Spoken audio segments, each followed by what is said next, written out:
صحبت اللہ والوں کی، صحبت اللہ والوں کی، اللہ سے ملوا جاتی ہے صحبت اللہ والوں کی، اپنا رنگ دکھا جاتی ہے صحبت اللہ۔ بسم اللہ الرحمن الرحیم۔ محترم ناظرین، ایک ضروری مسئلے کی وضاحت کرنا چاہتا ہوں، جیسا کہ اس مسئلے کا کچھ حصہ پہلے گزر چکا ہے کہ نیرود کے تعلق سے، کانڈوم کے تعلق سے۔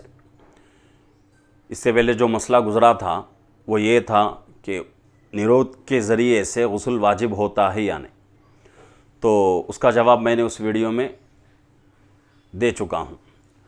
اب مسئلہ یہ ہے کہ اس کا استعمال شریعت کی نظر میں کیسا ہے، کیا وہ استعمال کر سکتے ہیں یا نہیں کر سکتے۔ بنیادی بات یہ ہے کہ آدمی کنڈوم کا استعمال کیوں کرتا ہے۔ وجہ اس کی یہی ہے کہ بھئی نطفہ قرار نہ پائے،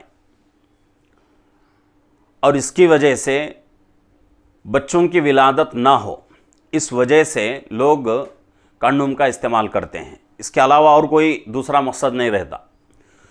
حدیث پاک میں اللہ کے نبی صلی اللہ علیہ وسلم نے عزل کرنے کا حکم دیا، یعنی کہ حکم نہیں بلکہ عزل کے بارے میں بتایا ہے۔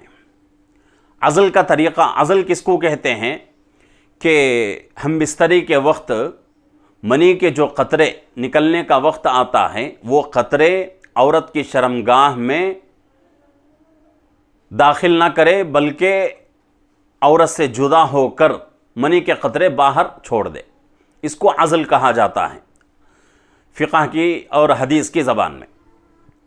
تو عزل کرنا شریعت کے اندر جائز ہے ناجائز، ایک بات یہ تو اس کے بارے میں محدثین فقہاء اکرام فرماتے ہیں کہ بھئی عزل کرنا مجبوری میں جائز ہے، کوئی مضائقہ نہیں۔ مجبوری کیا ہے کہ اگر نطفہ قرار پا لیا تو بچے کی ولادت ہوگی، بچے کی ولادت سے عورت کے اوپر بہت زیادہ اثر پڑے گا، عورت پہلے سے بیمار ہے، بیماری بڑھ جائے گی، جان کا خطرہ ہو جائے گا، یا پھر عورت کا دماغ کے اوپر بہت زیادہ اثر پڑ جائے گا، جس سے عورت پاگل ہو جانے کا اندیشہ۔ تو ایسے چیزوں میں آدمی کیا کر سکتا ہے، عزل کر سکتا ہے۔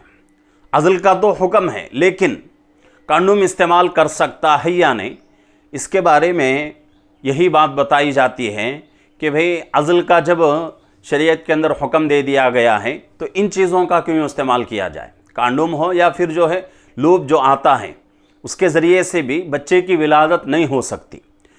تو یہ دو چیزیں جو ہیں شریعت کی نظر میں اس کا استعمال مکروہ ہے۔ تو جہاں تک ہو سکے ان دو چیزوں کو ترک کرنے کی کوشش کرے، اور حدیث کے اندر صحیح طریقہ جو بتایا گیا ہے عزل کا، اس کو جو ہے استعمال میں لائے اور اس کے ذریعے سے اپنا مقصد پورا کرنے کی کوشش کرے۔ اللہ رب العزت ہم تمام کو ان مسائل کے ذریعے سے اپنے کاموں کو اور اپنے روزمرہ عبادتوں کو، اپنے روزمرہ جو کام ہیں، جو معمولات ہیں ہمارے، ان تمام کو شریعت کے مطابق بنانے کی توفیق عطا فرمائے۔ السلام علیکم ورحمۃ اللہ وبرکاتہ۔